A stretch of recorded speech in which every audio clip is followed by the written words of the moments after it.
Happy 4th of July, the celebration of the founding of the first ever development of fascism ever by the US founding fathers. But before that, the so-called United States of America, or more accurate should be called Turtle Island, if there was a radical place of various societies of different structures. Many of them have or societies that are based on what nowadays we call anarchism, and in some cases anarchist communism.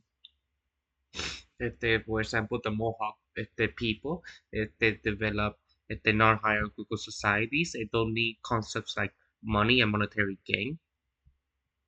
We also have the great Native American civilizations in southeast United States, like the Cherokee, the Choctaw, the Chickasaw, the Muskogee, and the Seminoles, were mainly matriarchal in nature. Women are equal to men, have power and influence. All of this changed with the coming of the Europeans. We assume that the indigenous people live as the Europeans did in patriarchal systems, which elite men define the appropriate way for women to behave. They fail to understand the inequality of the sexes of the indigenous people societies, where women enjoy the high economic, social, and political status. A great example is the Muskoki. Since at least the 6th century, the Muskoki people and their ancestors have made decisions for consensus-based councils. Centuries saw this appearance of circular council houses, able to fit hundreds of people. The council structure provides a formalized space for decisions of community councils, regional councils, clan mothers, beloved men and women, and other community members draw from a diverse set of autonomous institutions. Decisions were guided by the laws of nature, quote unquote. A council is secondly known as the Miko, with no authority outside the council, as was chosen on the basis of personal qualities, competency, and potential to effectively take on the responsibilities of the role. Although there were village councils, multi-village councils, and regional councils, there were no hierarchies of quote-unquote higher councils or lower councils like we see in the senates with the lower and upper houses. The same thing we could say to with the other examples we could find, like for example in southern United States. A great example is by the scholar Harlan Bardet in the book People Without Government, An Anthropology of Anarchy. And I quote, the subtropical and tropical regions of Southern America were home to multitude of different culture groups. Most of them were small in population with no political integration beyond a local level. Some were very clearly anarchic, others were not. Though points of several examples of South American forest Indians where a heterogeneous chieftains was extremely powerful. A Sheraton headman was obeyed when he ordered several other men to kill men who had repeatedly abandoned his wife. A Pinane headman ordered the execution of alleged sorcerers. A Shavante headman held 5 men to be dangerous to communal well-being and had them executed. The Kashinawa headman visited every family in his village every day and gave out orders for the day's activities. His permission was also required before a marriage could be contracted. Those suggest that perhaps many of the most anarchic tribes in South America were once much less so considered some detailed cases of the Kirikuru, a small group of about 145 people who live in central Brazil. They have a headman who have no authority or power. Although they once had more people, recent demographics and social disturbances, disease has reduced the population of many groups to the point they can no longer function as self-sufficient and separate entities. Consequently, various remnant groups consolidated. Thus, among the Kiriguru, there are people from at least 4 different tribes. Headmanship was normally a kind of hereditary office through the male line, but a man often dies before his eldest son matured, so the one from another family is therefore appointed. This man himself may be from a family which had provided headmen in another tribe. Thus leadership is distributed among various families, producing claims to succession in several patrilinearies, so that the position becomes weakened. Doe argues that the strength of headmanship is tied to lineality because it provides standardized and exclusive channel for the exercise and transmission of authority, where, as with the Kiriguru, this disappeared, the authority of the headman is undermined. In lieu of any chiefly power, Kirikuru relied upon a number of diffuse sanctions. These gossips complain and ostracism, alleged sorcerers and witches are killed. Guilt in connection with a crime or evil is determined by divination. Any woman who looks at the secret flute of the tribe is punished by gang. Lefteloy present examples of the chiefly role among the South American tribes. The Caraja chief is wholly dependent on his village goodwill. If they are dissatisfied with him, they will only abandon him. The Tapuya chief was highly respected when he was leading his warriors, but at home he was not so honored. The mother Tualipan had met was very little to say until hostilities break out with another group. The Jivaro likewise emphasize the chieftainship only in time of war. Indeed, they have no term for chief in their vocabulary. Their war leaders only are a temporary kind. Actually, over the long term, a shaman may be the most influential man in the Jivaro community. He is a curer, a maker of love potions, a diviner of enemy activity, an interpreter of omens of defeat or victory in war. At the same time, he may also be the war leader. The more anarchical of the South American polities are made up of groups of kinsmen, so the social relationship or kinship relationship. The chiefly role, as Lois sees entails acting as a peacemaker, representing the group of foreign relations, welcoming visitors, directing economic activities, and indulging in admonishing heritages. Pierre Castre has focused on the more anarchic tribes in South America. He asks why the chiefs should have no power. He recognized the chief's importance as a peacemaker mediator, but argued that these functions should not be confused with the nature of chieftainship. To explain this nature, we must turn to the relationship of the chieftain role to reciprocity. Chief is involved in exchanging daily women, words, and wealth. Most of these Indians practice polygamy. The chief is always the man with the most wives, often the only polygamist in the group. At the same time, the chief is expected to enthrall the group with his oratory, no speech, no chief. He must sponsor feasts, support the community in hard times, and always demonstrate his magnanimity and generosity. Through these mechanisms, the chief continues strives to validate and revalidate his position, but such demonstrations are not, as one might think, proper reciprocations for the community, for the excess of wives or the position of chief was. Women are of the still consummate value, and all the words and all the gifts provided by type chief are insufficient to qualify the situation as reciprocal, that is, equal exchange. As such, the chief is in position defies reciprocity, the basic law of social relation.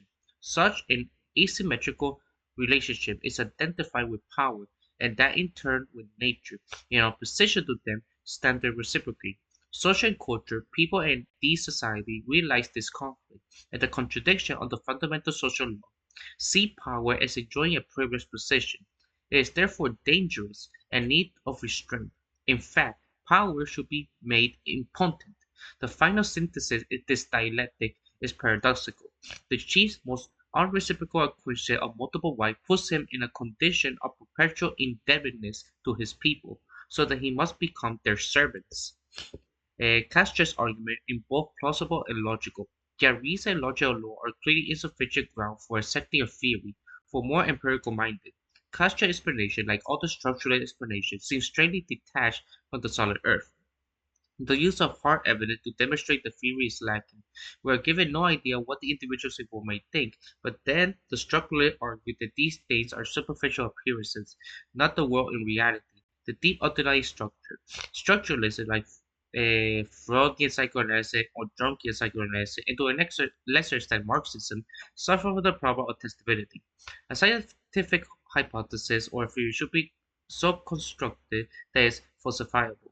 It should be subject to empirical tests such that different investigators should be able to analyze the same phenomena and validate the hypothesis by independently coming to the same conclusion. Strangely enough, both Leigh Strauss and Kloster have investigated the chiefly role in the South coming to the same conclusion.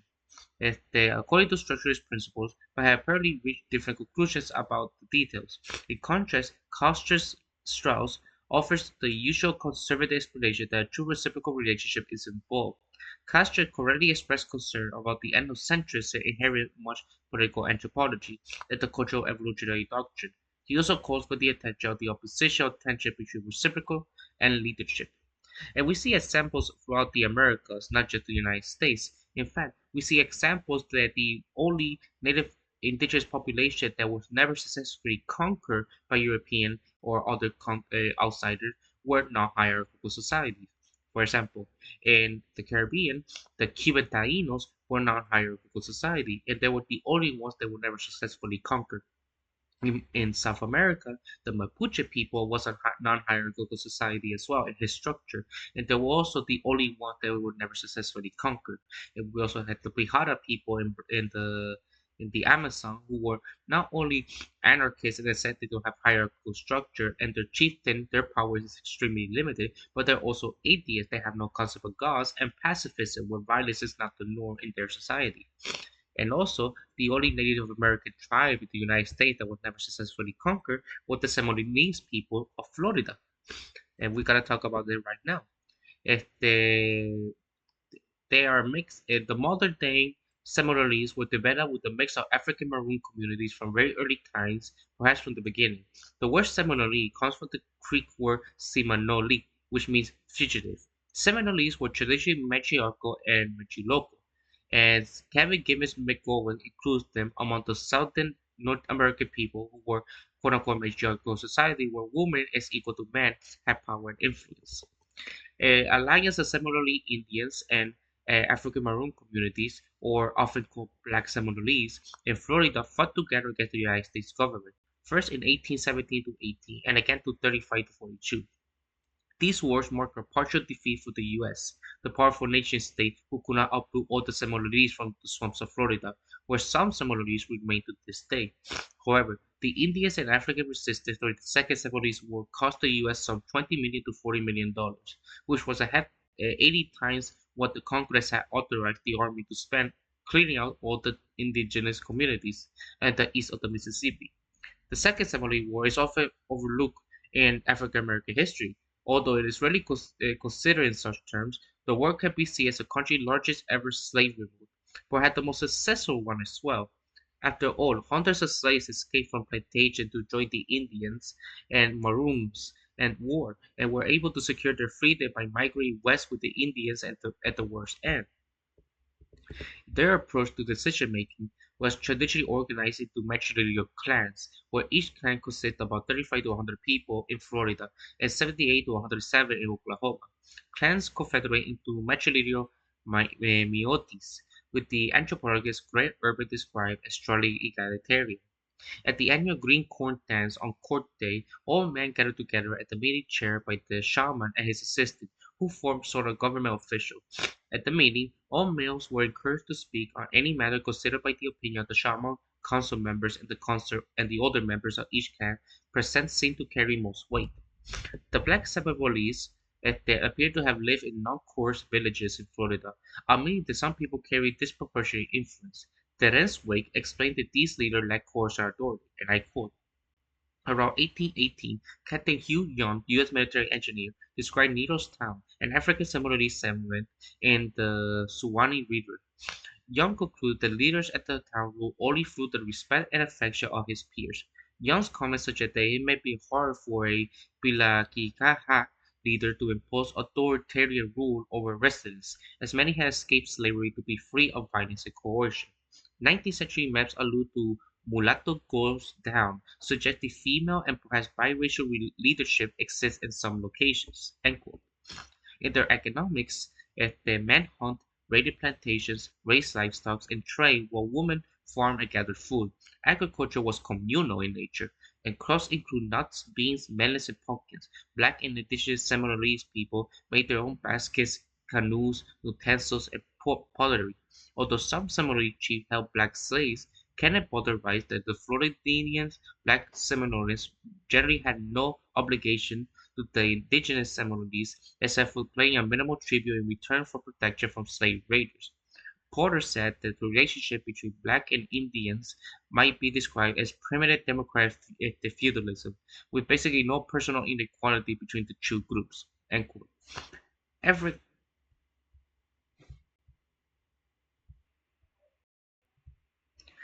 Africans taught other similarly farming techniques. Africans proved far more familiar with Florida's tropical terrain than the Spaniards and even the indigenous. They transplanted a rice cultivation method practiced in Senegambia and Sierra Leone, used to be more moderate climate. The Seminole began to learn how to survive in the air for these former slaves. The black Seminoles, while white visitors tend to classify them as slaves, to the Seminole indigenous people, as the historians disagree over whether the term accurately describes the relationship in most cases. It's true that some Indian chiefs consider black Seminole members their slaves, even though the context is not really slavery as I described earlier, expected service from them. Kenneth Polder, however, argues that in most cases the black Seminole did not serve the Seminole Indians in any way, aside from paying a minimal tribute in exchange for protection from white slave raiders. Between the blacks Seminoles and the indigenous Seminoles, there was basically no personal inequality, and the members were no more subordinate to the chief than the Seminoles themselves. They tend to live in autonomous towns and grew, raised, and hunted their own food. They were armed. According to the U.S. Indian agent William Wiley Thompson, the black Seminole have equal liberty with their owners. William Simmons, a white visitor who documented his observations in the Notice of East Florida, describing the blacks as slaves but wrote, the N-word uninformedly testified to the kind treatment they receive from their Indian masters, who are indulged and require but little labor from them. Cyber went on to describe the black Somali as the finest looking people I ever seen. According to Harper's Reporter, the slaves were in fact the masters of their own red owners. The N-words were the master spirit, as well as the immediate occasion of the Floridian Wars. They openly refused to follow their master if they removed the Arkansas. It was not until they captured the Seminoles, even though of immigration. The tribal payments to Seminole Indians were minimal. Potter writes, one observed report that no more than 10 bushels of corn were ever demanded. The remainder were kept to their so-called slaves. The black Seminoles soon acquired livestock which their Seminole painters never meddled with. At slaughtering time, they supplied the tribespeople with a fat hog or a side of beef. It was mutually beneficial relationship. They provide protection and the slave paid a modest amount of return. If we look at the Seminole Wars from 1870 to 18, Andrew Jackson, the first king of America, led a coalition of Greek and United States troops to invade Florida in order to recapture runaway slaves being captured by the Seminoles. Although Indian and black Seminoles aside with the Spaniards and fought back against Jackson's troops, the invasion weakened Spain's hold on the territory. After the war, Spain agreed to sell Florida to the United States for $5 million. The U.S. annexed Florida in 1821. For the Second War, the U.S. tried to relocate the Seminole to Indian Territory of Oklahoma. Many Seminole resisted. A full-scale war broke out between the U.S. and the Seminoles in 1835. Over the course of the war, the U.S. spent over $40 million, according to William Loren Katz, and lost 1,500 soldiers, while the U.S. had 50,000 soldiers fight in the war and never fewer than 3,800 soldiers in the field. The Seminole had a total of just 1,500 warriors. Using guerrilla tactics, the Seminole prevented the U.S. from outright winning the war. The Seminoles were not entirely dislodged from Florida, and some remain there to this day. Moreover, the U.S. was not able to re-enslave the black Seminoles. The fighting continued until the blacks were allowed to migrate westward rather than return to the plantations. The Seminoles military leader, Osceola, delivered in this address to many Seminoles at the assembly at Silver Spring, October 23, 1834. Over the course of the next year, there were minor clashes between the Seminoles and whites, but in the late fall of 1835, Seminoles convened a major assembly in the town of Pig Swamp and Long Swamp, where the men voted to declare war whether to migrate westward. In the war's first battle, 80 Seminoles captured a train of the Floridian militia and killed 8 militiamen on 18 December 1835. In the fall of 1837, the General Westhoff and Hernandez had captured key leaders of the Seminoles and African warriors, even though these leaders arrived with white flags in the intention of attempted peace negotiations. Troops brought these 23 militia into a small cell in an old fortress traditionally known as Castillo de San Marcos. The only notable feature of the cell were a window with 2 rust iron bars 15 feet from the floor and a small platform 3 feet from the floor. From this cell, John Horse and Wildcat, an African and Indian respectively, planned their escape. Using a file, the prisoner removed 1 or 2 iron bars from the window, perhaps by climbing up holes they carved into the wall with a knife. Tearing up the canvases bags they were given to sleep on. The prisoner fashioned a rope. They climbed up the hole, attached one end of the rope to remain the iron bar, and threw the other end outside. so they could climb down 20 feet into the muddy mud surrounding the fortress. From there, the prisoners fled to Lake Okeechobee, where they were unsuccessfully pursued by General Zachary Taylor. The war ended in 1841. Most of the Seminoles, including the 500 black Seminoles, resettled in Oklahoma's Indian Territory by 1843, and about half of the Seminole people died during the journey in the Indian Territory, in this forced migration known as the Trail of Tears. J.B. Bird has argued the Second Seminole War was the country's largest slave revolt, involving about 385 slaves who, in the first months of 1836, fled their plantation to join the Seminoles. Bird derived the number 385 by adding up the estimated loss of slaves to Seminoles at plantations throughout Florida, using newspaper articles, government records, and secondary sources. Although historians typically say the Seminole Indians raided these slaves from plantations, Bird cites Kenneth Porter, who wrote that black Seminoles frequently visited Floridians' plantations in 1835 to organize the plantation slaves. To corroborate Porter's claim, Bird also quoted General Jessup, and I quote, "I have certainty beyond any doubt, not only did that connection exist between the portion of slave population and the Seminoles, but there was, before the war commenced, an understanding that a considerable force should join the first blow being struck." End quote. The Second War is notable for securing the freedom of potentially a considerable number of rebel slaves. It's true that the majority of the 385 rebel Maroons surrendered or returned to their plantations. However, at the conclusion of the war, the remainder of these black Seminoles migrated west with the Indians, rather than returning to the plantation. Burke concluded that although the rebellion was a failure, it was not, however, a total disaster, at least not compared with other major U.S. rebellions, which all ended in violent oppression. We also see examples for the Cherokee are the indigenous people who have gender egalitarian, stateless society. Their central territory stretched from southern Appalachia, what is now known South Carolina, North Carolina, Tennessee, Georgia, and Alabama. Hunting ground extended into Kentucky. People had farmed the regions as 3000 BCE, but Mississippian culture reached the Cherokees' ancestor around 1000 CE. In the 1830s, the United States forcibly relocated the vast majority of Cherokees into Oklahoma. Today, the United States recognizes three tribes: the Cherokee Nation, the United Kituha Band in Oklahoma, and the Eastern Band of the Cherokee in North Carolina. In their treatment of gender, K. Gibbons McGowan described lists of Cherokees among the Native Americans' matriarchal society, where they are equal. Where the Cherokee society was matrilineal and matrilocal. Divorce was easy to obtain, and the house and children stayed with the mother. Women were seen to be the penalty for killing a woman was twice that of killing a man. Women held the title war woman and beloved woman. The mainly younger war women controlled warfare, and the mainly older beloved mothers sanctified food, drink, and places through song, dance, and prayer. In the beginning, the Cherokee tradition says there was no land, only water and sky. Animals lived above the sky.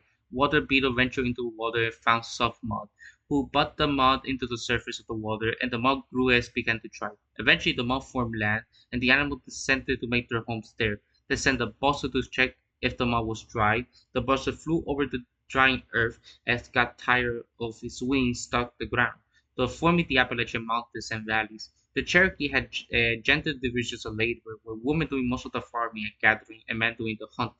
The Cherokee speaks dialect of the Iroquois language, which I will go that later. When it comes to decision making, the pre-colonial Cherokee society was highly decentralized. They did not even have a chief or councils. The Virginia Moore Carney, herself a Cherokee, explained that each Cherokee town was self-governing, and everyone, male and female, could speak in town councils meeting.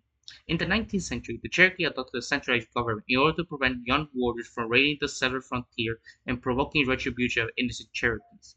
In the late 1790s, the council began to take responsibility for internal order that once had rested in the clans. Traditionally, Cherokee men were in charge of diplomacy, signing treaties, declaring war. Cherokee women found ways to influence the process, however, calling callaway rights that Indian women did not normally sign treaties, but they sometimes signed and present petitions while treaties were in process, and they occasionally challenged and even threatened male speakers. In 1817, Cherokee women presented a petition with their male chief, advocating they hold onto Cherokee land and resist forced removal. And I quote, "Your mothers, your sister, ask and beg of you not to be part with any more of our land." End quote, the petition implored. When it comes to their economy, they held all land in common. Individuals could clear land as long as they did not infringe on land of their neighbors were using. Food came from the combination of farming, gathering, and hunting, with women doing most of the farming and gathering, and men doing the hunting. Crops include corn, beans, squash, sunflower. Contact with English settlers led to some changes in the economy. For instance, some Cherokee began to capture, sell, and use African American slaves after they introduced hierarchical elements into their society. When it comes to the environment, they attribute spiritual power to plants, animals, and the land and water itself. The Cherokee emphasize the importance of respect for the living things, not dominate over them. Killing any animal except bears, which they believe had lost a war against the humans, requires ceremonies, and Cherokee use virtually all parts of the animal.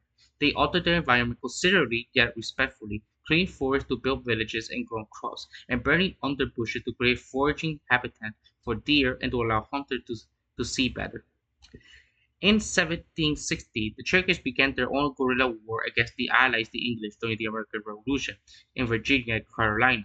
Led by Conquistador, the Cherokee fought for 2 years. Eventually agreed to peace treaty, they so partitioned their land secede after English colonial forces had razed Cherokee villagers and crops. In the 1830s, the Cherokee resisted forced removal non-violently under the leadership of John Ross, the principal chief of the Cherokee Nation. Ross' strategy involved a public relations campaign, lobbying the federal government, and fighting removal in the courts. In the Worcester v. Georgia decision, the U.S. Supreme Court ruled that Cherokees and other tribes retained all sovereignty that was not officially surrendered by treaties or taken by Congress. The government ignored the decision, however, and proceeded with plans of removal. In 1835, some Cherokee leaders reluctantly signed the Treaty of New Echota, conceded the removal. Ross became the superintendent for the removal, sadly. And their interaction with the neighboring societies, for example, the first interaction with Europeans occurred when members of the Hernando de Soto expedition arrived in 1539 and 1543. Epidemics in the 1860s reduced the Cherokee population from 30,000 to 7,000. In 1716, 37 years old, English settlers invaded Cherokee lands and destroyed their entire towns. Most Cherokees sided with the British in the American Revolution. In 1830, President Andrew Jackson signed the Indian Removal Act into law, enabling the government to forcibly relocate Indians from the southeast into Oklahoma during the Trail of Tears. The forced march began in 1838. Approximately 4,000 Cherokee died, a quarter of the entire population of the Cherokee people. We also have the Haudenosaunee, or the people of the Longhouses, or the Iroquois, where are traditionally horticultural and egalitarian non-hierarchical society, a federation of the five indigenous nations, later six in the United States, and they independently developed democracy 300 years before the arrivals of the Europeans. According to oral tradition, the five nations, the Mohawks, Onientas, Onondagas, Sayugas, and Senecas, lived in a state of perpetual war against each other until Onondaga chief named Hiawatha and the peacemaker named Tecawitha went from village to village to convince the nation to unite under a great law of peace. Importantly, they had the support of a woman named Chigonsache, known as the Peace Queen, and the Great Woman. Later on, the Six Nations, the Tuscarora, joined the Confederation. Scholars estimate the Confederation was formed either in 1142 or in the late 15th century. Scholars support the earlier date. The Seneca oral story recalls Seneca joined the Great Law of Peace after a solar eclipse, and the 1142 solar eclipse is the only one that fits their description. The ethnohistorian Daniel Richter argued that the lead formed in the late 15th century, since villages before that time were heavily fortified against military attack, and their cemeteries contained the corpses of both friends and enemies and clearly slain in combat. The European settler consistently recognized an extreme freedom exists within the society in their polity. Colonial administration Cadwalader called their report in 1749 that the Haudenosaunee has such absolute notion of liberty that they allow of no kind of superiority and no one over another, and banish all servitude from their territory. The historians today have tend to share this view. Richard described the Iroquois tradition society as a non-state society, a democratic near anarchy. The journalist Charles Mann writes that when they asked seven scholars, anthropologists, archaeologists, and historians whether in 1491 they would have preferred to live in the Iroquois Confederacy or the Europeans, all seven answered they would live with the indigenous. In their culture in the 17th century, they lived in large towns up to 2,000 people. It was believed that illness resulted from having unfulfilled desire. As a result, The Iroquois allowed children almost complete freedom and never punished them. They taught children to be independent and not submissive to authority. Women held an equal status to men, although there was a gender division of labor. Animal historian Judith Brown notes that powerful positions of a Iroquois woman was a result of their control and economic organization of the tribe. One mechanism for women's autonomy and high status was that women controlled the distribution of food within the local community. Internal everyday affairs. The anthropologist David Graeber assessed the Iroquois society often seen to have been as close as there is to document cases of matriarchy. Society was matrilineal, so a man would be moved in with his wife once he married. Extended families lived together in buildings called longhouses, and women could easily initiate a divorce by putting her husband's belongings outside. According to Bruce Johansen, Iroquois laws and customs upheld freedom of expression in political and religious matters. It forbade the unauthorized entry of homes. The Great Law of Peace indeed ensured freedom of expression, as evident in the permission of lords or delegates to dissent from the Confederate Council decision, as long as they did not actually disobey the agreed upon rules. If a lord is guilty of unwarranted opposition to object decisions of the council, and that his own erroneous will in these matters be carried out, he shall be approached and admonished by the chief matron of his family and clan to desist from evil practices. When it comes to decision making from longhouse level to the confederate level, the decision was generally made and enforced without any coercion.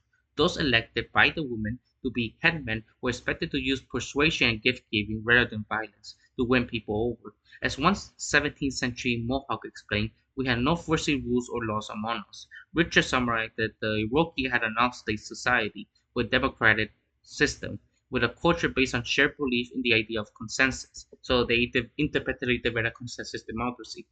Since women were associated with earth and man in the sky, and with women generally were first to feel the rumbling of the sacred will of the people, which tradition originated in the root of the grass.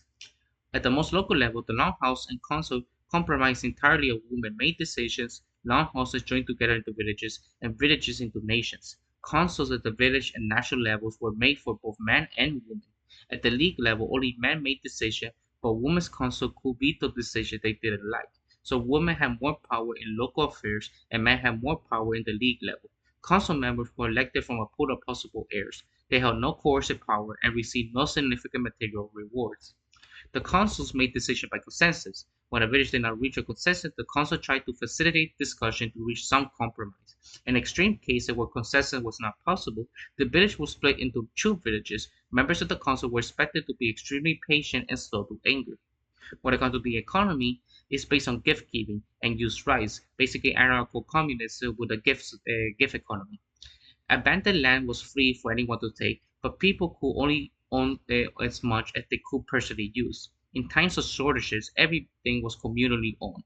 Labor was collected, divided by gender. Men hunted, fished, traded, cleared forests, fought wars, served as diplomats. Women guarded and raised the children. Thomas Deere described the traditional Iroquois economy as communist, and they frequently gave each other wampum beds made from Welk and Wahawk palms with ritual and diplomatic acts, but did not use wampum as currency. While Richard described the traditional economy as including quote unquote private property, it's more closely resemble personal possession, using the term by the anarchist philosopher B. H. Joseph Proudhon. Richard explained the ownership rests on need and use. Food, clothing, tools, house, land, and other forms of property belong to those individuals and king crews who needed and made active use of them. Conversely, excess or abandoned property was largely free from the taking. At the times of shortages, all shared in the meager fare. In 1758, the Seneca captured 15-year-old settler Mary Jemison and adopted her into the society. Later, when Jemison was given a choice to leave, she chose to stay among the Seneca. Jemison wrote about Seneca's work farming, weaving, and food preparation, and I quote, "Our labor was not served in the summer season. We planted, tended, and harvested our corn, and generally had all our children with us, but had no master to oversee or drive us, so we could work as leisurely as we pleased." End quote. According to Judith Brown, Parker tends to agree with Mary Jemison that the work of women was not hard. Likewise, the Iroquois in 1977 Declaration and the Geneva recounts, prior to the arrival of the colonists, we were people who lived by hunting and gathering and practiced a form of agriculture which was not labor intensive. When it comes to their environment, the European Constitution provides an ecological-oriented, long-term perspective, maintaining that the Confederacy look after not only the present but also coming generations, even those whose faces are yet beneath the surface of the ground, the onboard of the future nation.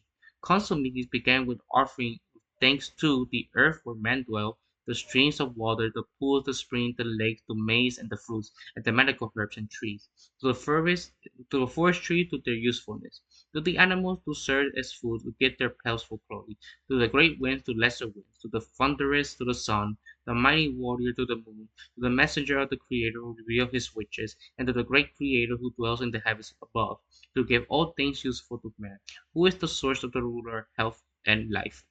Everything, nearly everything, was alive with spiritual power. This is called animism. And humans have reciprocal obligation with non-human entities, including animals, trees, and the wind.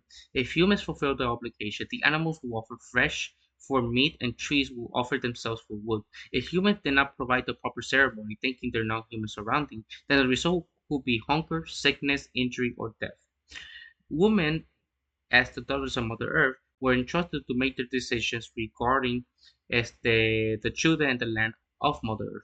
The Mohawks' Thanksgiving address, teaching gratitude for the earth, and the Mohawks have for decades been avoiding the struggle to protect the environment, including a major struggle against General Motors over contamination of the Mohawk land with the PCBs.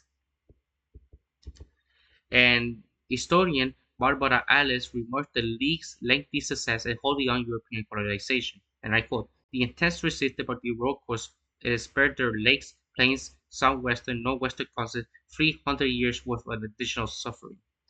They recounted denounced slavery and regularly provided shelter to people who escaped from slavery. Many Maroons were adopted into the society where they enjoyed full rights and happily intermarried. And we also see the in 2020 the 849 land back lane, where the group launched an encampment block in construction who had turned Ontario farmland into suburban housing development called the 1492 land back lane. The encampment was led by a collective of unnamed women in keeping with the matriarchal society. As of March 2022, the land back is still ongoing. And also how they treat their neighbors. In pre-colonial times, they started treaty with the Nishapi called the Gudu Naganina, meaning our dish. The treaty recognized the fact that two parties ate from the shared dish, since they share hunting areas and overlap plants and animal species depending on the health of both parties' lands.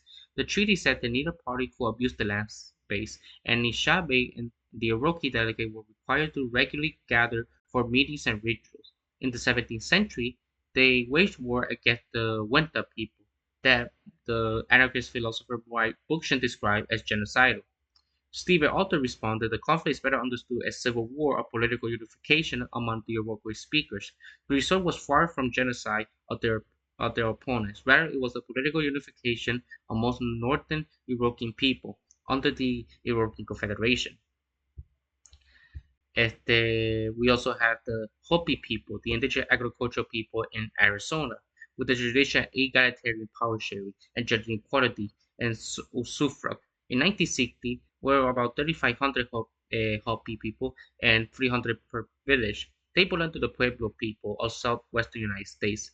In 1860, the Hopi participated in the Pueblo Revolt, the only successful indigenous revolt in the Americas, where they successfully kicked out the Spanish and they developed an anarchist society for 12 years. In 1934, the U.S. government imposed the Hopi a hierarchical government structure. As of 2017, the street money continued to threaten the land and communities of their homeland. The anthropologist Harder Proclaim claims that Hopi of Arizona express an anarchist distrust of leaders, such that they each individual seek to avoid leadership roles, blending into the group as much as possible. And with their culture, according to Hopi legend, the spider grandmother oversaw humankind's emergence from three previous realms into the current world. The spider grandmother gave humans the true rules to humans: don't go around hurting each other and trying to understand things. To summarize, the Hopi Foundation asserts that gift giving compromises the very cornerstone of society, so it creates a social and spiritual bond between the giver and the recipient. The foundation explains that Hopi ethics prize peace and goodwill, spiritual knowledge, and here's the religious practice and responsibility as earth stewards. The culture also assigned great value to family cohesion, stability, generosity, humility and respect, and work ethic of self-reliance, and value and honoring the needs of the entire community. Munai Bookchin writes that traditional society of Hopi was geared entirely towards group solidarity. Nearly all the basic tasks of the community, from planting to food preparation, were done cooperatively together with the adults. Children participated in most of these tasks at every age level. The individual was charged with a sense of responsibility for the community, so all pervasive were these cruel attitudes that the Hopi children, placed in school administered by whites, could be persuaded only to the greatest difficulty to keep score in competitive games. Alice Skelter writes that Hopi had a gender ideology or female superiority that operates within social actuality of sexual equality. Traditionally, clans were matrilineal and land use rights were passed down from mother to daughter. Marriage was monogamous and divorce was frequent and easy. The father's role in the traditional Hopi family is something like that of an older comrade and teacher. He taught his son to farm and herd sheep. Although the son respects his father, he does not ordinarily fear him. The mother taught her daughters to grind corn, raise children, construct and repair baskets, pottery, and houses. As the white family owned the hospice role by frequently visiting hospice relatives. However, the husband doesn't have permanent sexual rights. A woman can unilaterally establish a divorce by simply leaving his personal belongings outside the door. The divorced man goes to live with his mother or older sister. When it comes to decision making, the tribal administration known as the Wingmonge include the village chief, a Cry chief, clan leaders, and ceremonial leaders. According to Maria Danuta, the Wingmonge did not have legislative or administrative control of position, nor did they have political power within the community. The concept of political power as an institution referred to domination exercised by some individuals and groups over others is alien to the tradition. Hopis never had centralized political ceremonial structure. Traditionally, each village had autonomous and determined social and ceremonial organizations according to its own interpretation of clan migration traditions. The households confederate into clans, clans into payfrees, payfree into villages, and village into mesas. These are 13 villages and 3 mesas. Wente Deves and anthropology writes the native system of Hopi government is in effect a practical form of anarchy. In 1934, the U.S. held a referendum on the Hopi to decide whether to organize a federally recognized tribal government. The vast majority of Hopi strongly opposed forming a new government, and 90% of eligible voters boycotted the referendum. The referendum passed, and Hopi government quickly became much more hierarchical. When it comes to their economy, they practice a system of land use. Peter Spotwood Diller described as a form of anarcho-communism. The 1890 Dawn Act imposed private land ownership on the Hopi economy, giving each Hopi family 100 acres. Diller writes that Hopi clans continue to oversee collective ownership of tribal lands. When it comes to the environment, they assigned great importance of living at balance with their land, and there was no notion of domination non-human nature as a way of protecting wildlife. Hunters would let their first animal they saw escape and could only kill subsequent animals. Such practice would prevent overhunting of threatening species. According to Jude Todd, the Hopi had an acute awareness of humankind's interrelationship with the rest of nature, including not only plants and animals, but also such seemingly inanimate entities as stones and faraway planets and stars. Control, mastery, dominance of nature is foreign to the people. It can be said they work with and within nature, but not in any way that stems them apart from or in opposition to it, as the notion of control must. The Hopi named their clans after non-human entities like the sun, corn, bears, and spiders. Traditional rituals line up with the season and other natural phenomena like rain. For example, the snake dance aiming to balance the forces of nature so that rain comes. Anthropologist Dorothy Lee describing his work on the land, does not see himself in opposition to it. He works with the elements, not against them. He helps the corn to grow. He cooperates with the thunderstorms and the pollen of the sun. He is harmony with the elements, not in conflict. He does not set out to conquer an opponent. After the 1934 Hopi government reorganization, the new government became dominated by assimilating members of society who frequently were Mormon converts. The tribal government agreed to lease much of their land for mining coal, oil, and methane gas. The street mining of coal has required the Matthews possession of the Navajo sheep herders living on the land, as U.S. government considers property of the Hopi. And fun fact, real quick, the Navajo has actually 6 genders, so I'm a little late for the primal thing, but there you go. Some Hopi, particularly traditional mining members, strongly oppose strip mining. In 1971, six Hopi elders wrote a statement supporting a lawsuit against the strip mining Bee Party Coal Company. They were called which include Black Mesa as part of the heart of our Mother Earth. The land is sacred, and if the land is abused, the sacredness of Hopi life will disappear and all other life as well. End quote. In 1979, the judicial Hopi leader David Monongi and Thomas Banyakpia intended to support the American Indian Movement's fifth International Treaty Council summit, protesting the displacement of the Navajo herders due to spring mining.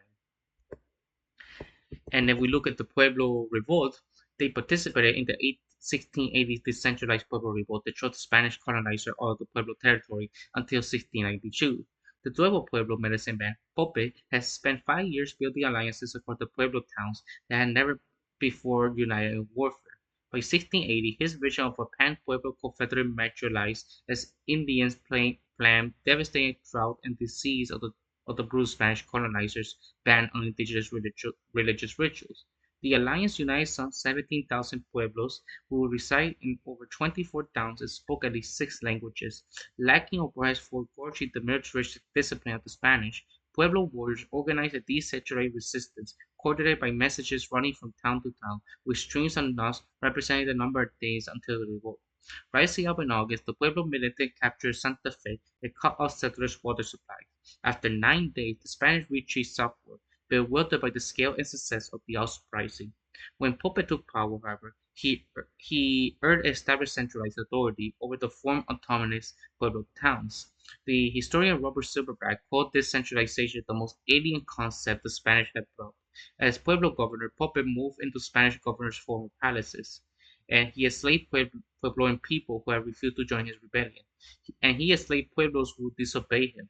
People banned Christian ritual with a fever revival of the Spanish persecution of indigenous rituals.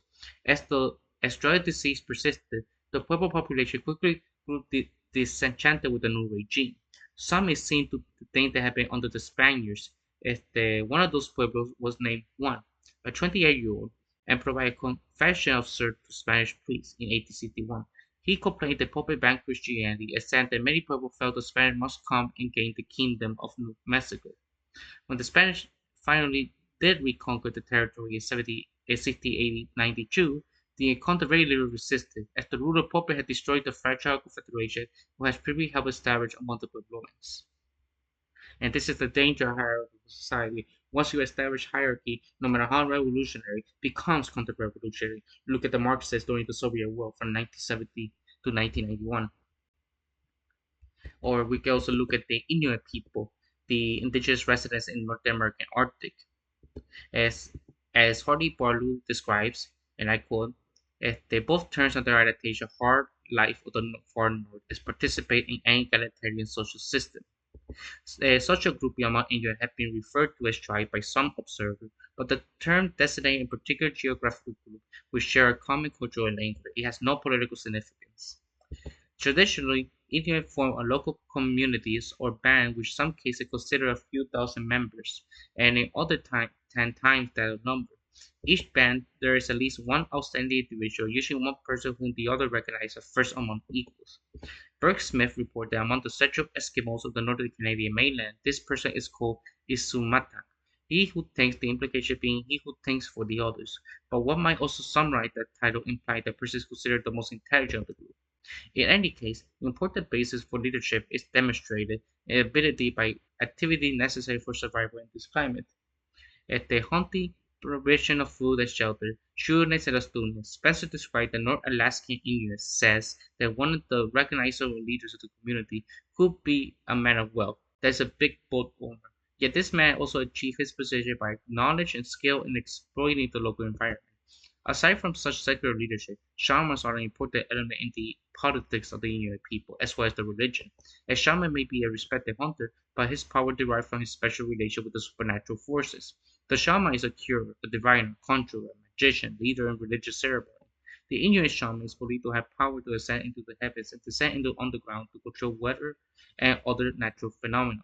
He can invoke supernatural forces to benefit a person and can also invoke them to cause injury. Among the copper Inuit shamans held the threat of witchcraft over others and were for the main part not highly susceptible to vengeance because of their presumed supernatural immunity. In their society, there is no one who can be called a ruler, a person who can order others to obey him, having behind this order the exclusive right to employ physical force to compel obedience. Leadership is informal, and the role of leadership is only loosely defined.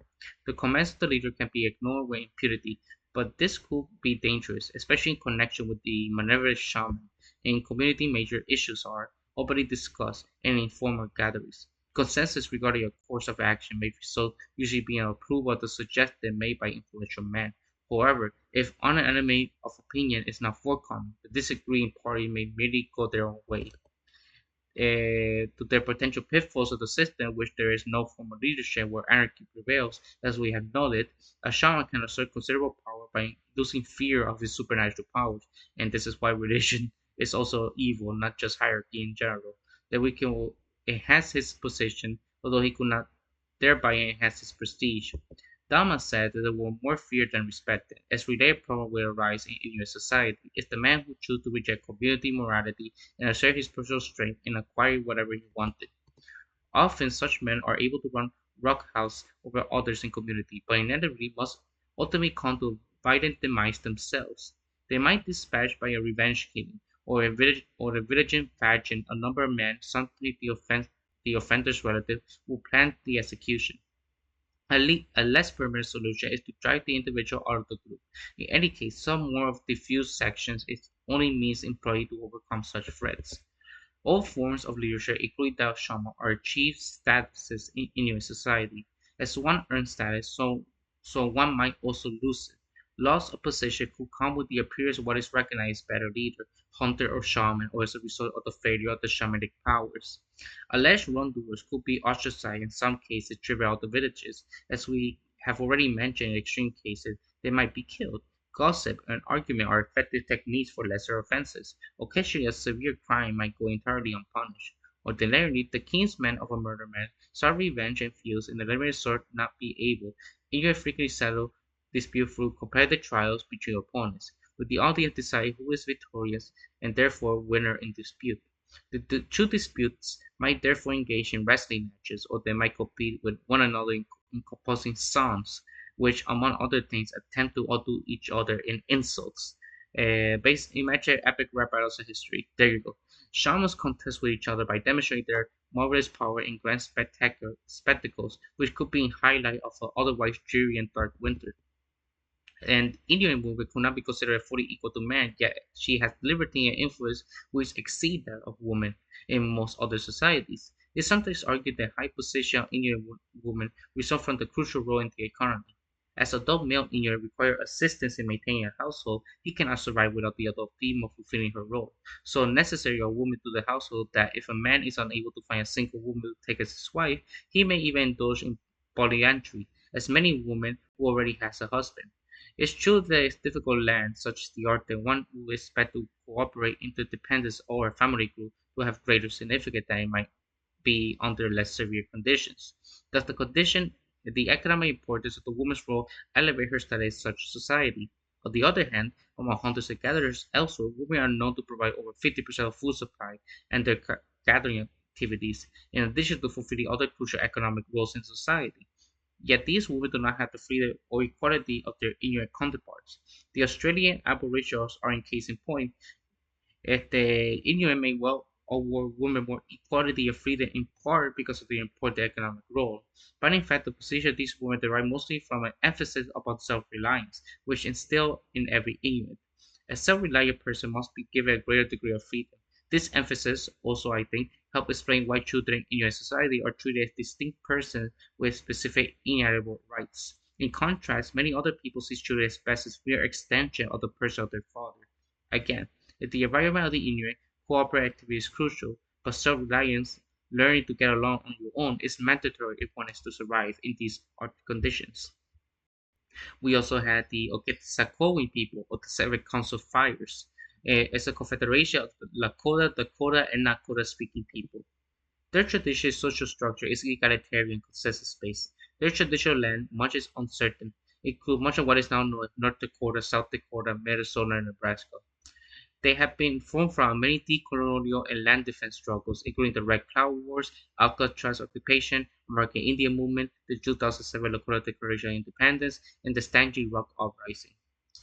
As the country today reports, like many tribes, they operate and thrive as an egalitarian society where both men and women occupy esteemed roles in the community. Women of the Sakori were formed through creation stories, ceremonies, daily activities, stories centered on the female figure like the Bethesda Wing and the White Buffalo Calf Woman. Informed the people of the foundational cultural teachings, including how and why women must be respected. In the website, the North Dakota Studies summarized the consensus decision making. Among the people, the headman guide the people. They do not order people around. The position of the headman was not permanent. A man served at the will of the people. If a man did not prove to be a good leader, he was replaced. Decision making was by consensus. All members of the Tijo Sapaye contributed their input and collective accord was reached. The process of achieving consensus ensured all the people had to say in decision making. Initially, the men came together to discuss the matter. When they returned home, discussed with their families, and at later time, men reconvened to discuss the issue again.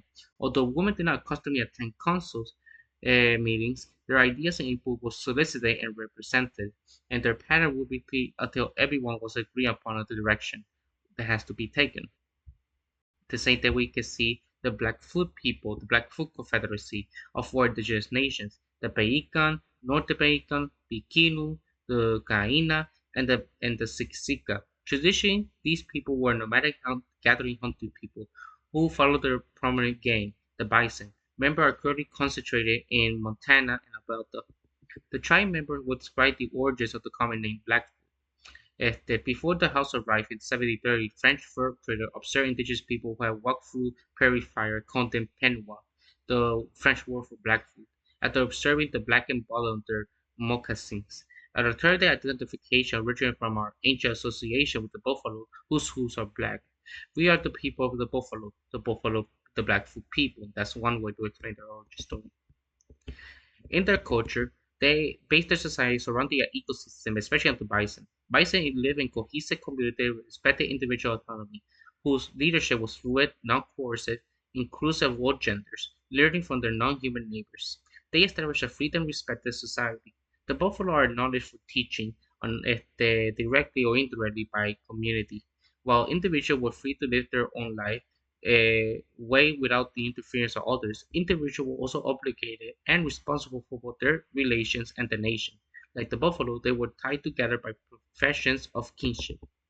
There was a gender division labor, but it was not mandatory, and women had choice to engage in hunting and warfare if they preferred these activities to homemaking.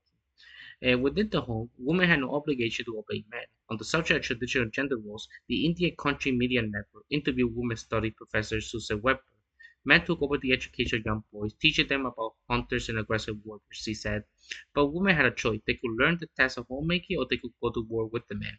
Education, and whatever that meant, was the realm of the woman. Traditionally, Blackfoot women owned their homes and were subservient to no one. Weber said that prior to the introduction of Christianity and its notion of patriarchy, Blackfeet women existed at the center of the home. The home belonged to the woman, and the husband, the man, just resided there, she said. She ensured home was taken care of, that everyone who came it was fed. She even sat at the center as she could. To confirming the power of woman, as we see by Alice Quijol, the women were innately blessed with the power to reproduce, both children and the whole society's materiality. Men were believed impulsive, poor at craft, prone to disaster, unless uh, pitied by the manifestation of the Almighty, sought by vision quest in the Lakota face, going crying to power. Women created the camp, fed, clothed, and sheltered everyone. Men dealt with outsiders, though it was not uncommon for Blackfoot women to go to war alongside their husbands. The Blackfoot women were and are ritual intermediates between the spiritual power and men. They alone have power to unwrap and rewrap medicine bundles, tokens when each power is invoked with sun dance, and they led the sun dance. No other plain nation gave women this role in the sun dance, though others have women's solidarities with ritual responsibility. When it comes to the decision making, the government did not invoke coercive hierarchy and landed right there was no authority greater than the responsible individual.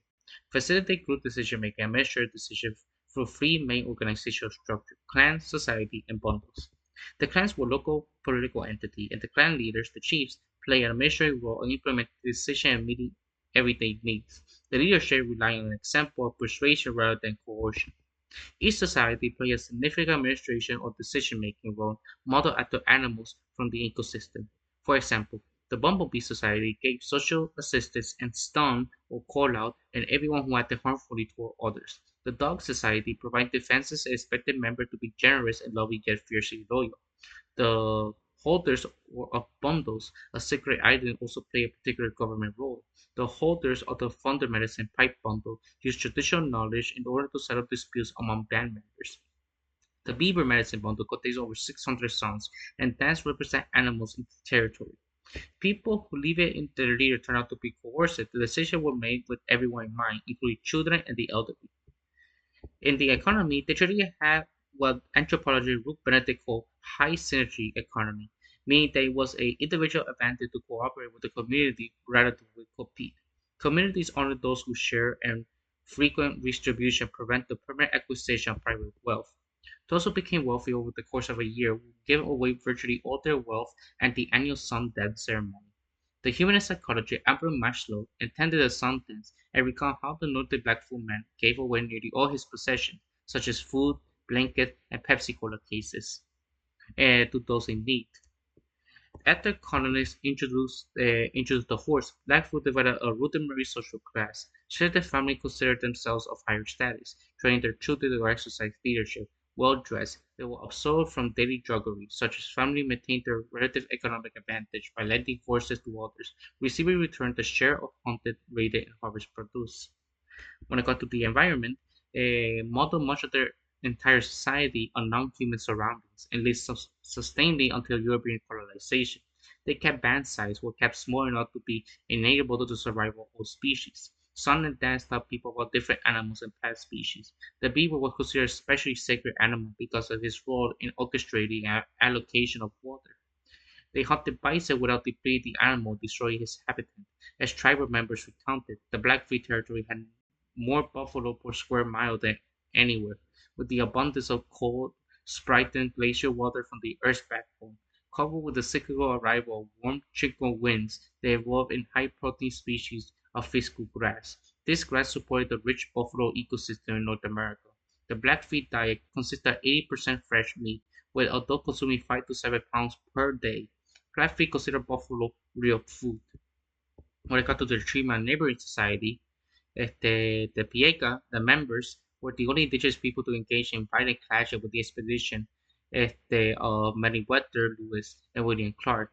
I quoted that the United States President Thomas Jefferson had commissioned Lewis and Clark to explore territory recently acquired through the Louisiana Purchase.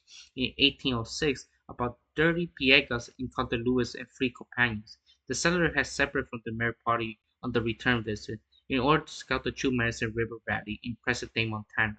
A Piegan on horseback rushed toward the settler and stopping 100 paces away, retreat. And instead of respecting this warning, Louis and his companion ventured into the pagan territory and joined the Indians' campsite. According to Louis' account, the pagan approached the sleepy settlers in the morning and tried to seize their guns. Blackfoot oral history said that these men were not stealing guns from Louis' party, but had won them in the night at gambling, and were simply taking what they were rightly won. Other Pagans tried to take these explorers' horses. Lewis shot one of the Indians, and the explorer J. Field chased another Indian and stabbed him in the horn. Lewis and his men stole horses, guns, bows, arrows, and bison meat from the Pagans before leaving. In subsequent years, Wolf faced massacres and land theft at the hands of the United States. On January 23, 1870, Americans killed 200 of them in what is known as the Marias Massacre. We also see the Wenta people, a confederacy of the Iroquois people united in the land of Uwantake with the Great Lake of Turtle Island. By 1400 CE, they belonged to a confederacy and joined around 1500 CE. The nation inhabited the area between Lake St. Croix and Georgia Bay, historically known as Wentake.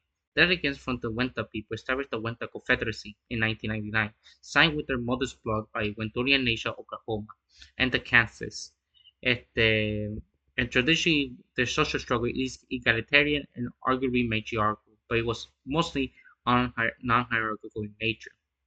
As 1644 Father Lageman wrote on the Wenta, I do not believe there are any people on earth freer than they are, and less able to allow the subjugation of their wills to any power whatever. So much so that the fathers had no control over their children, or capital over their subjects, or the laws of the country over any of them, except so far as each is pleased to submit to them.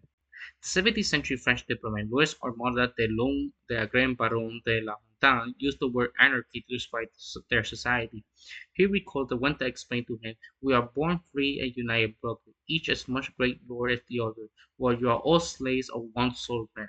I am the master of my body, I dispose of myself, I do what I wish, I am the first and last of my nation, subject only to the Great Spirit."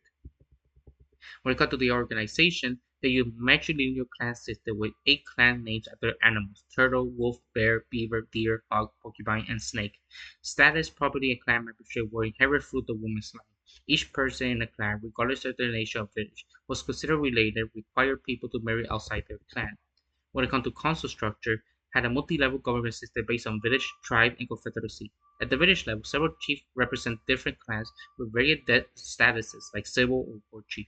Most chiefs inherit their status, though they could also gain it through merit or appointed by elder women of the lineage. Chief organized council meetings to discuss village issues, by both men and women welcome to give opinions, and the confederacy met once annually. And when it comes to decision making, they made decisions at the local level with no male counterpart. Decisions at the higher level had greater gender balance. Men compromised the decision making council, but female council had the power to veto the man's decision. Although all male decision making councils may give the impression of patriarchal authority, the anarchists, at least Recluse, explained that the relation among more balanced and, if anything, favorable to the woman. Among the Wento of North America, the nation's Grand Council consisted of 44 women and 4 men, who were generally only executive agents of the female will. When it comes to their economy, there was no private property or class stratification. About 70% of the area where the Wenta nation lived was agricultural land. Most Wenta were farmers, and their economy was based on horticulture by growing maize, beans, and squash using the Three Sister polyculture system.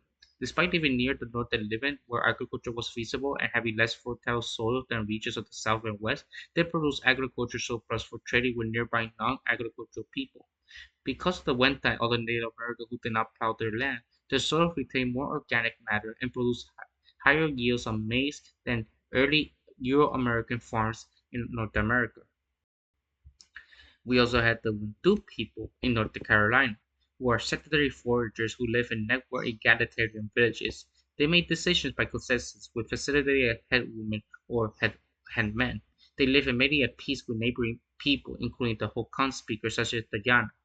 The Wintu, among the other indigenous groups of North Carolina, provide inspiration for the cache for Urusa's Lake Wind's book Always Coming Home.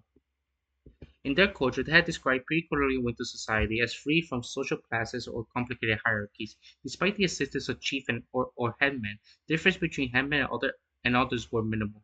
There was not much of a way of age grading or gender inequality, and lineages were not very important. Scientific research, anthropologist David Graeber concurred pre-colonial Wintu were extremely egalitarian. They live in villages ranging from 20 to 250 people. Every 2 or 3 villages confederate into tribalette, and the headsmen usually live in the largest one. Despite the culture's general commitment to monogamy, the headman's hard work was rewarded with permission to marry multiple people. It was typical for a third or fourth wife to be from relatively distant tribalettes. A gender division of labor saw women gathering and men hunting and fishing, but there was no gender-based hierarchy among them. If the children enjoy immense freedom, as anthropologist Dorothy Lee found that when widow children ask adults "may I," they simply sought clarification on social customs and taboos. Lee also found that widow egalitarianism reflected on the language avoidance of hierarchical and possessive language. The chief did not rule his people, but stood with them, or did not have sister or possess tools, but rather was sisterate and lived with a bow and arrows. A married couple live in either the husband's or wife's home villages. They rarely live with either spouse's parents. The Wintu, unlike almost all pre-colonial people, what is now California, entirely rejected slavery. Their decision-making was based on consensus democracy, facilitated by the headman. In the occasion, had a headwoman instead of a headman.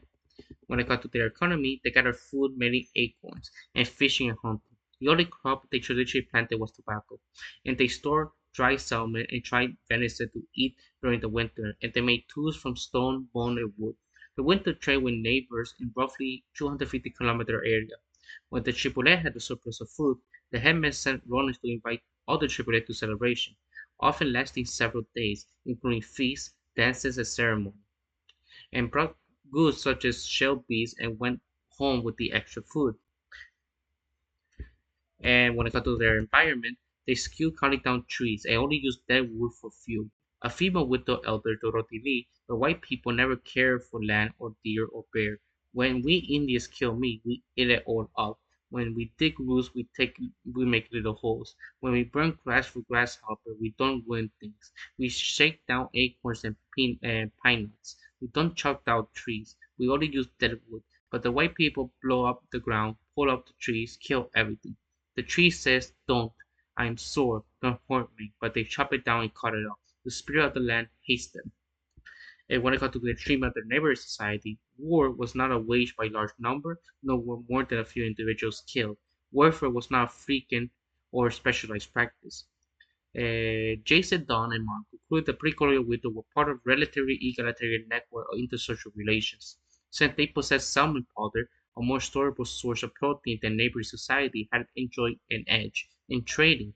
Over time, they gradually expanded their territory into the territory of neighboring groups such as the Yana and other Hoka speakers. Argued the expansion was a gradual that it could only be considered a very mild kind of core/periphery hierarchy. From 1846 to 73, white settlers conducted a government-sanctioned genocide at California indigenous population that plunged the perhaps from 150,000 people to just 30,000 survivors. As many as three-fifths of the winter were killed. In the 1930s through 40s, construction of the Saitta Dam flood winter burial site displaced winter families and blocked salmon runs, and the community considered the dam an unhealth scar on its central territory, and been active in struggle against this proposition expansion. In fact, in 2023, they purchased 1,080 acres of ancestral land where they plan to build an eco-village which will marry indigenous living tradition with future forward land management practice, which, out of context, sounds something straight out of cyberpunk. And we also had the Zuni people who live in the southwestern United States. For They lived there for thousands of years. They maintain traditional egalitarian society, govern a community with facilitation of non-coercion chiefs. That the psychoanalyst Eric Fromm described the Zuni as a paradigmatic life-affirming society. Ar- Archaeological evidence suggests they have been farmers in their homeland for 3,000 to 4,000 years. Their ancestors inhabited the Zuni River Valley for the last millennium BCE, and they began using irrigation to farm maize at least household-sized plots. Zuni culture is associated with the Mogola and essential Pueblo peoples culture, who live in the desert, what is now New Mexico, Arizona, Utah, South Carolina, and over 2 millennia. The early settlement, like the White Mound, built around 700 CE, featured pit house, farming, storerooms, followed by the village of Talana around 800 CE. These Mogolo villages include kivas, ceremonial structures central to Pueblo life. By 13th century, villages were built on top of mesas for defensive purposes, including Atsina on the inscription rock. In the 14th century, the Sunni inhabited 1,000 pueblos containing between 180 and 1,400 rooms. The Sunni eventually built six major villages: Polona, Hawigu, Kulakia, Matsaki, Kuakina, and Quechipam. Halona was located 97 kilometers north of the Sunni Salt Lake, and Sunni trade in salt, corn, and turquoise. When they at their first encounter with Spanish in 1539, Moorish slave Estebancico led an advance party of Fray Marcos de Niza's Spanish expedition, sponsored the Antonio de Mendoza, who wanted Niza to explain to the natives of the land that there is only one God in heaven, and the Emperor Earth to rule and govern, whose subject they all must become and they must serve. The Sunni reportedly killed Estebancio as a spy for being greedy, voracious, and bold. Francisco Vázquez de Coronado expedition following 1540, the Spanish met 600 Sunni warriors near Hawiku. in July 1540, capturing the village and inflicted several casualties. Francisco Manuel de Silva Nieto established a mission at Pahuicu. In 1629, when two Franciscan priests there completed a church compound in 1682 and established a second mission in Laguna. Shortly afterwards, the Zuni destroyed the missions, killing two priests, and retreated to Towa Yalane, where they remained there for the next 3 years. And they also participated in the Pueblo Revolt. During the American colonization period in 1848, U.S. Army Lieutenant Colonel Henderson Boyakin signed a treaty with the Zuni and Navajo leaders, stating that the Zuni shall be protected in the full management of all their rights of private property and religion by the authorities of civil and military of New Mexico and the United States. Also with the Zunis in the 1850s, Balde Murojas noted in all directions fields of wheat and maize as well as corn and melon bore testimony to their industry. The reservation was created by the United States federal government in 1877 and enlarged the Second Executive Order of 1883. And they practice what is now we call the Horizontal Society or Anarchist Society, the Pueblo Zuni website. And I quote, they had lived in American Southwest for thousands of years. Their culture, religious, and tradition are rooted in large part the people's deep and close ties to the mountains, rivers, forests, and deserts of this ancient Zuni homeland, primarily being farmers. The Zuni people raise maize and wheat and engage in jewelry making. This has become an important additional source of income for the people. Traditionally, Zuni life is oriented around matrilineal clan system and complex ceremonial system based on belief of the ancestors or ancient ones. These are six specialized esoteric groups, such with restrictions of his own priesthood, as they devoted to the worship of a particular group of supernaturals.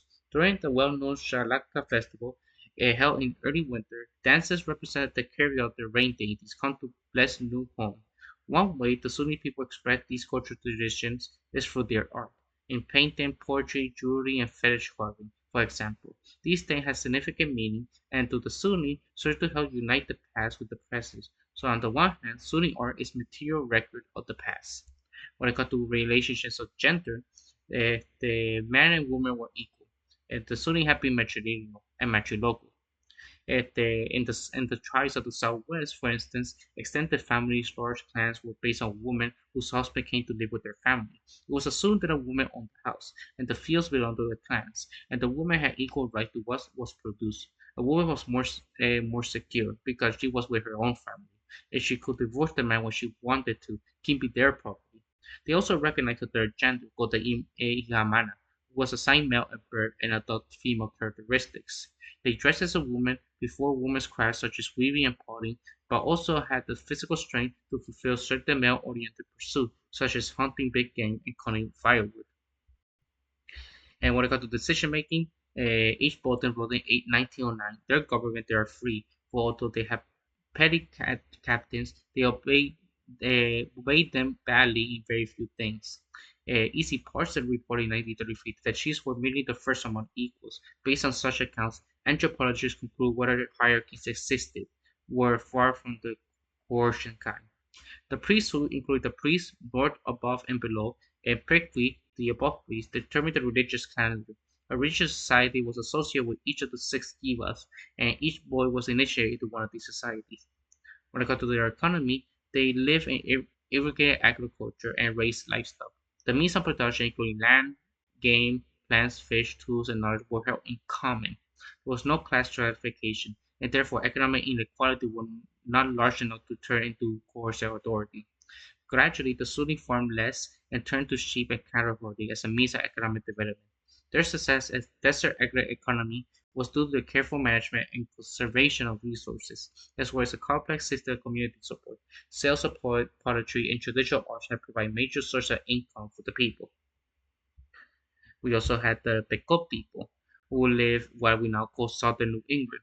They historically lived without state and many decisions by consensus progress. In 1639, Pequot War, English settlers killed at least two-thirds of the population. Today, in Connecticut, there are two Pequot tribes federally recognized. And when it comes to their decision making, positions of power rest in their village consensus support. Skymen, for example, will feel a need to frequently give gifts and perform favors in order to maintain support from constituents. Power and authority relations, reciprocal agreement explain the anthropologist William Starner. The sachem, usually a man but occasionally a woman, has a hereditary position to day-to-day community leadership. The Saitta Council that participate in major decisions such as war and peace. Members of this council, called Pinieses or Powwow or Charmin, have influence on the spiritual matter. And decision making between these officials, all of whom needed support from the village, follow consensus based decision making. When I got to their environment, a small village of 10 to 20 households. Dwellings include wigwam of the longhouse, and villages were centenary, but changed location by seasons. Pequot practiced a combination of horticulture, hunter-gathering, and fishing. They could grow crops such as corn, beans, squash, and artichoke, hunt game such as deer, bear, and raccoon, and gather fruits such as strawberries, blueberries, blackberries. Women perform most of the planting, cultivation, harvesting, and gathering, while men perform most of the hunting and grew the tobacco. When it comes to their environment, este, they are environment considerably different, altered. This alteration may have actually improved biodiversity.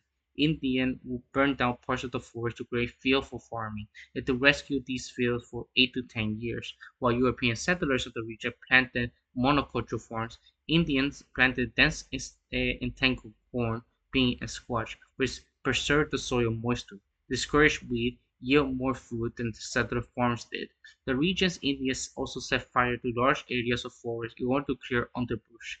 This burning tends to destroy plant diseases and pests, and create large areas resembling the boundary between forest and grassland. Ideal habitats for the elk, deer, beaver, porcupine, turkey, quail, and these animal predators like the wolf, fox, eagle, hawk, and lynx. Indians create ideal habitat for a host of wildlife species.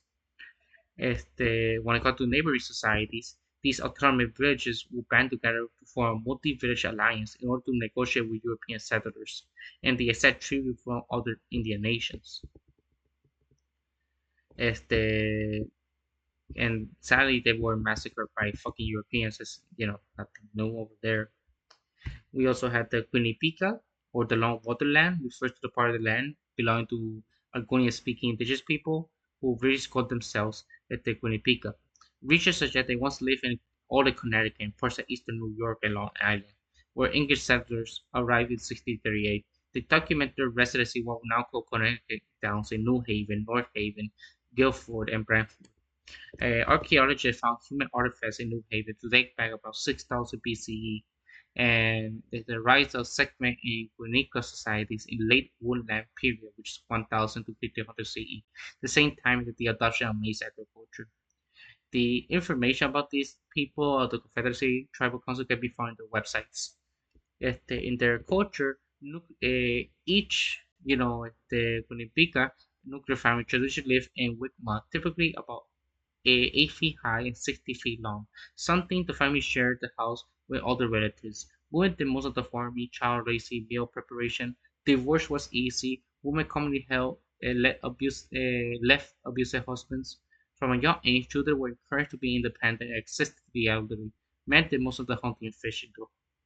And when it comes to decision making, it's described in 2007 essay by the current Quinnipiac Grand Shaksem Iron Thunderhorse. The nation's judicial government consists of local Shaksentum, who federate under Grand Shaksem and belong to the very large federation of the other tribes and the Orokin-speaking people. The Great Shaksem, according to Thunderhorse, was responsible for conducting diplomatic relations, welcoming runners or new carriers, merchants, etc. They collect the tribute from local villages.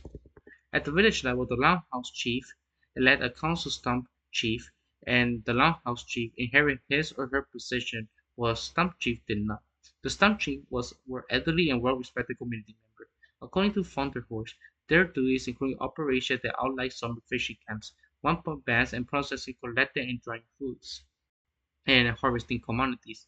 It was not uncommon for them in New England to be women. Anthropologist John Menta observed cited the female Saxon or and Shospixia. By some accounts, the Saxons and their council had little or no coercive authority over their villages. Anthropologist Robert Grumman claimed that the power depends on the people of persuasion rather than the persuasion of power. If people did not agree with them, they would either disobey or leave to join another section. By necessity, they then, if they appear to have followed express consensus of the band, for all important decisions. Menta elaborated the important decisions were made by the session and his or her council based on general consensus of the band. Families, function, or individuals who disagreed with the consensus were free to relocate and join another native community. On minor decisions, usually went along with the view of the council. Once in 1645, when Nicas dogs killed some pigs better to eat their settlers, and the settler convinced the Sachet Montmagin to order all of his band dogs to be killed. The vast majority of the band dogs owners refused to kill their dogs, and they explained to New Havenstown Marshal that they had not pressed the issue since he feared other tribe members might poison him. There is no This is not a consensus over the degree of government that the Quinnipiac traditionally had. By Menta's account, they lack a strong centralized form of government. However, a study of the southern New England Indians by Kathleen described a more hierarchical society as typical of the region, was such as getting wealthy by taxing subjects, and the class of people born into permanent slavery, as the practice analysis, one especially about the Quinnipiac, may call into question aspects of the Menta's account of relative society. Thunderhorse community with both Menta and Bragdon has had commented favorably of the work of both scholars. The current constitution of their confederacy of the Quinnipiac Tribal Council describes Grand as the nation's ultimate sovereignty. When it comes to the economy, the reporter of settlers such as Roger Williams, the Indians and New England community owned land and they now have individual owner private property. The natives are exactly and punctually in the bounds of their lands and belong to this or that prince or people. Each village appears to have a gift economy, even trade between villages, or articulated in the language of gift giving. They farmed, hunted, and fished for food. Starting in 1622, they had traded wampa, beads made from clamshells, with the Dutch and their other settlers to exchange for fur. When it comes to their environment, their cosmology view all things as alive and strictly viable. Summarize all things, animal, trees, rocks, natural phenomena, all living beings who possess supernatural powers. These activities affected the environment, but not always for the worse. For example, southern New England Indians set fire for selective forests once or twice a year to clear land underbrush. These burnings allow more sunlight to reach the ground, kill certain pests and plant diseases, and increase the rate of that soil recycle nutrients. The resulting landscape, resembling the edges of forests, were good habitats of strawberries, blackberries, raspberries, elk, deer, beaver, porcupine, turkey, quail, wolves, foxes, eagles, hogs, and lynx. Environmental historian William Cronon remarked the Indian burning promoted the increase of exactly those species whose abundance so impressed English colonists. When it comes to their neighboring societies, they traditionally affiliate with the Wempico Confederacy, which belonged to an even broader Danla Confederacy that included the Algonquin and the Iroquois-speaking people of the northeastern woodlands who met once a year in the Grand Central Fire. Using wampum bells known as the Covenant Chain Belt, and strings of wampum were carried by the Iroquois Pine Tree Chiefs, the Algonquian Longhouse Chief, and the Stump Chief, who, with the wise shamans, met these large assemblies. By contrast, Menta described the Confederacy as a myth and contended the Quinnipiac were not members of the Confederacy or effective military alliances, according to her. And on November 24, 1638, the English settlers signed the Montmagny Treaty, which Quinnipiac, Saget Montmagny, alleged these treaties to cede almost all lands of theirs to the English in return for military protection from other Indians. However, as John Menta commented, that, that the schema perceived the terms of treaty the same light as the English did is doubtful. Though the colonists viewed the treaty as essentially a deal of purchase of the territory, the Indians interpreted more as an agreement of joint occupation of the land.